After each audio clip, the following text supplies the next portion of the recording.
So just a little tip for you. Here's a little lesson I've learned. If you're doing this sort of in your own home garage rattle can spray work, you need to wear a mask. I've realised that I've been suffering a little bit from paint vapour inhalation. So from now on, I should be wearing this. Because now, although you can't hear me very well, I won't be suffering with headaches and coughing and staying awake all night. I thought I'd be okay, but you're not, so make sure you wear a mask.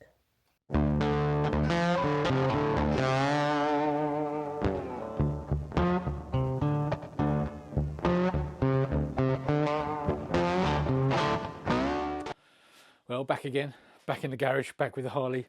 The sun is out, summer is coming, and that's putting the pressure on, trying to get this bike ready, get this bike back on the road so we can enjoy a bit of the weather before it rains on Friday. Anyway, here we are. So you might have seen in the last section us failing to get the rear wheel off. That's seized on somewhere. I didn't want to hammer the axle too much because with my mechanical knowledge, that's only going to be a disaster. So the bike is pretty much back together. We've switched our attention to the front now. So the forks need painting, the headlamp shroud needs painting, some general tarting up. So what we're going to try and do today is get the front wheel off and get the forks out, and then see if we can go about painting up some of these front triple tree bits and fork holders and whatever you want to call them, the metal bits at the front. We'll see if we can get those sorted out. So let's see how we get on.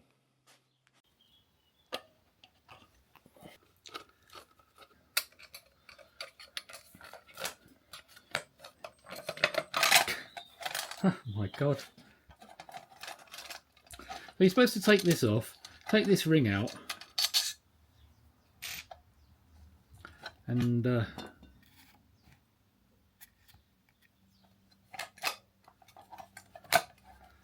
slide the headlamp out, but instead what's happening is you open that ring and then everything falls out.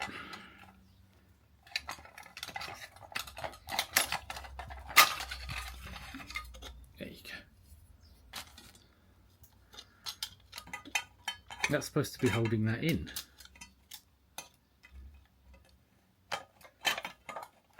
Something is afoot.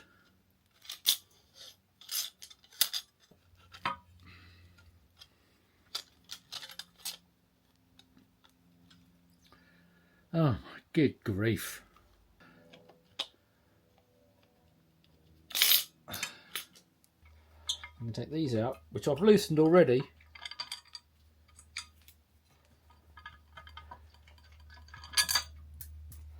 Washers on the floor. There you go. But that's not why we took this off. We took this off to get to this.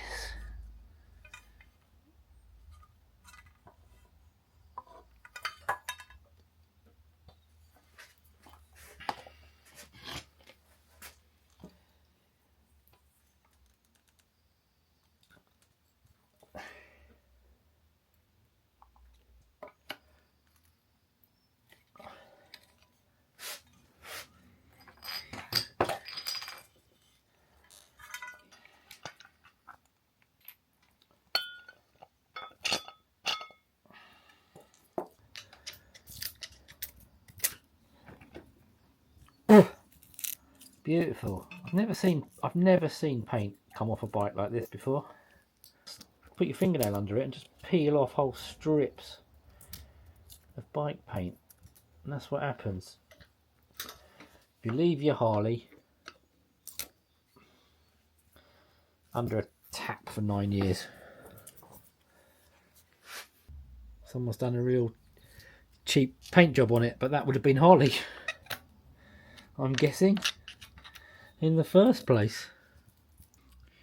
Let's get these fenders off. First of all, you've got a quarter inch Allen in there, and the famous, or now infamous,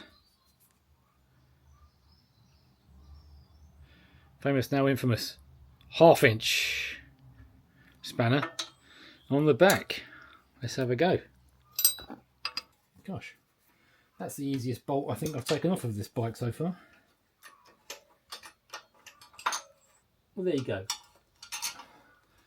The Harley's giving in to the love.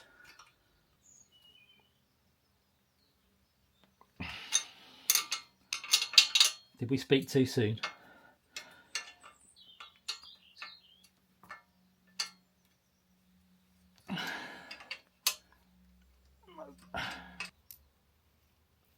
Cool. Keep them bolts together, because you know what will happen if you don't. The one that there always is one of. See, told you. There goes the nut. There goes the bolt. There's the fender. Ugh.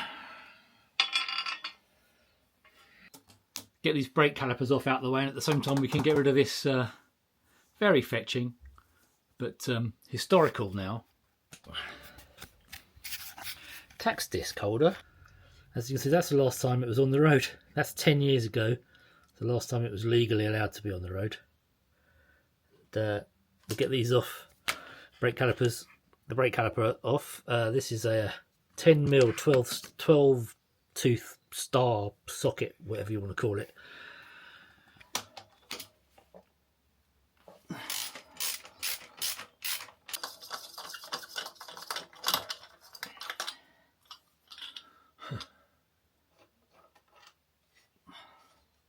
See if we can get a bungee to hook those up, take the pressure off the lines.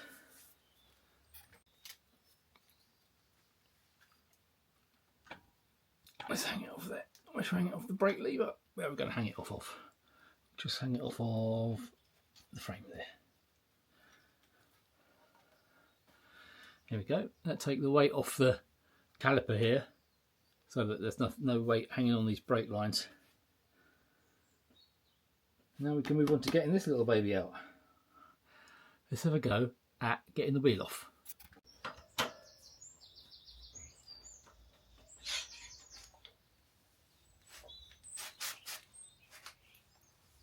There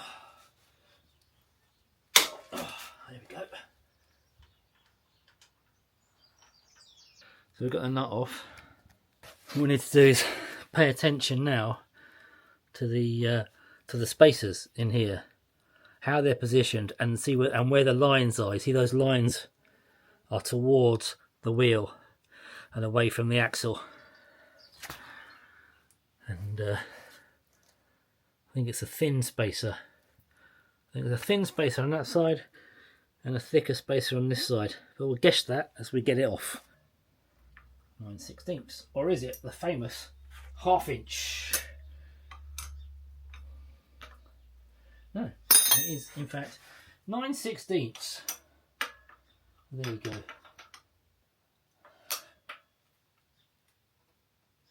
Oh dear.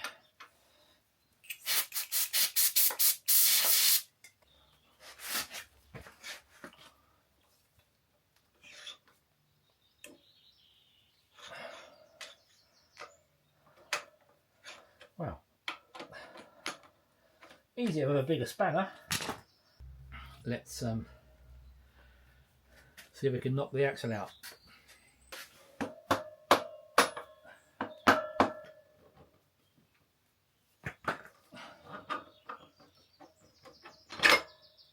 There you go. One axle. Oh.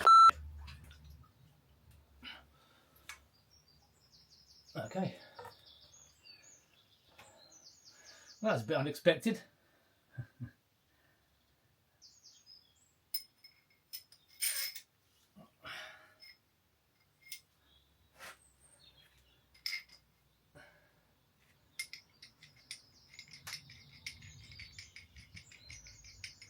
There you go. One axle, one wheel.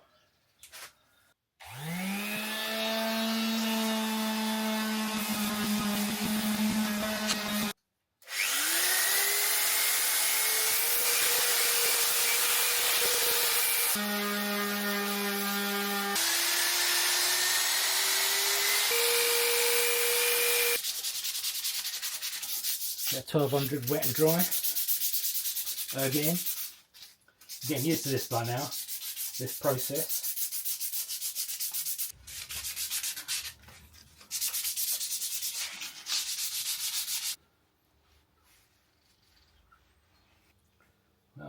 Looking pretty good.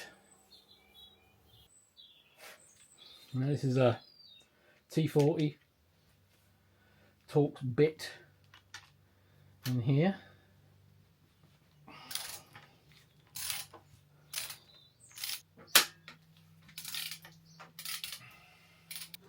And there you go.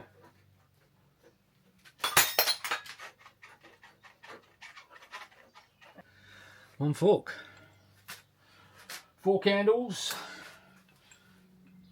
I think we might do one at a time. We can't do one at a time, can we? We'll clean one at a time. Let's put this down somewhere safe. Now she comes. Beautiful. We give them a bit of a clean up while we've got them out. We get the wire wool on there, and then we get some paint on the lowers. Get a bit of paint removal going on.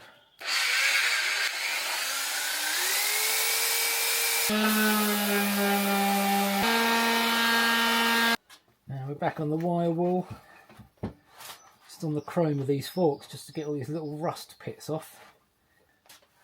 We get it the best we can get. And that's going to be pretty good, if I'm honest. There you go. That is... It's not brand new, but it's pretty good. One of those little rust spots were. Obviously these pits, that's a hole, so you know you can't polish it off because it's in. It's an innie, not an outie.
We're going to touch up the paint on the wheels today.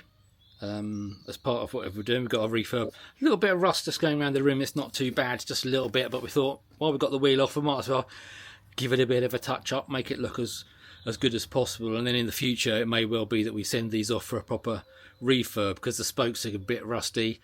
But we're going to do what we can, as we said, try and get this bike back on the road by spending as little as possible and get it looking as good as we can on a budget. And then once we get into it, and whether we like it or we're keeping it or we're not keeping it or whatever's happening, then we'll see what we think about spending more money on getting stuff done professionally. But let's have a go at doing it ourselves first, hey? So we've got some white, it's actually lining paper for decorating that I had left over in the garage. I'm using that. Put it on the wheel, push it in the middle, you get the centre, so you've always got this in the centre. And then just go around the rim with your finger, and it just makes a crease all the way around, and then you'll end up with the rim of the wheel on the paper. We can cut that out, we can stick it in, that will protect the spokes, we can spray the rims. Once you've cut that out around the rim, so it's rim size, we can stick it in, it'll protect the spokes, we can spray the rims. We don't care too much about the tyres because they're 10 years old, so they're going to be coming off anyway. That's a pretty good fit. Once you tuck it in like that.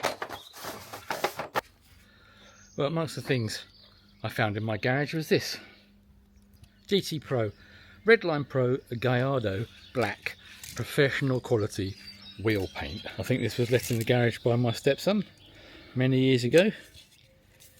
Knew it'd come in handy one day. There you go. Sometimes wonder, how much of my life do I spend shaking rattle cans?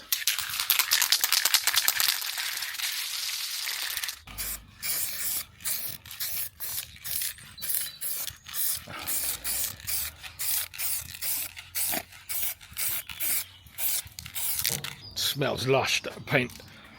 Smells really good. Don't forget your mask. Right, front axle, front wheel's back on. I couldn't film it because I needed 4 hands as it was. But it's on. Now we're just going to torque it up. And the recommended setting for the front axle bolt is 50 to 55 pounds per square inch. Because it's a Harley, so it's imperial.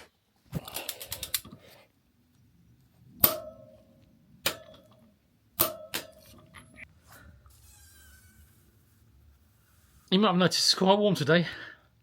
Let's get the calipers back on.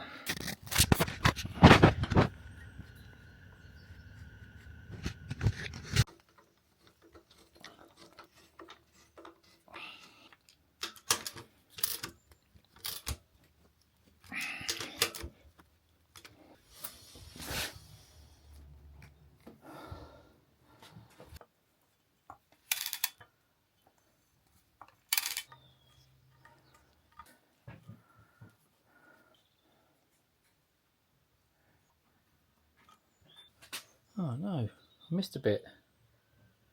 Bugger. This is the best bit of paint on the bike.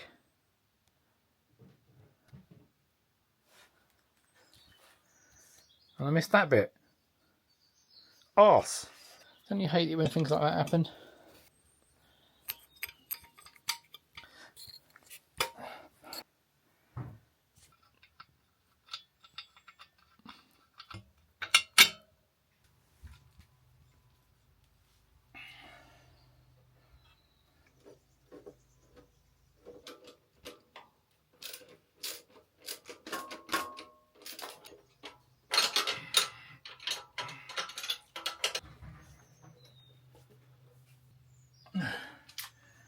That's tight enough. We'll get the torque settings once we get the other one on. Let's have a quick look at today's accomplishments then.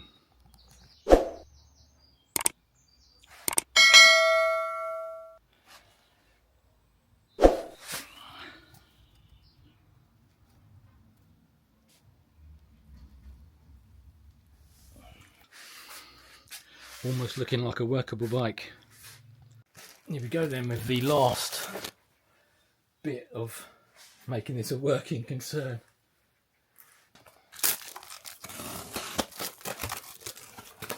Codflex painted MBYZ16HG. So here it is. Ugh. Battery we're taking off. So, excuse the hair, it's been one of those days. New batteries in, everything's back together. Let's see what happens when we turn the key.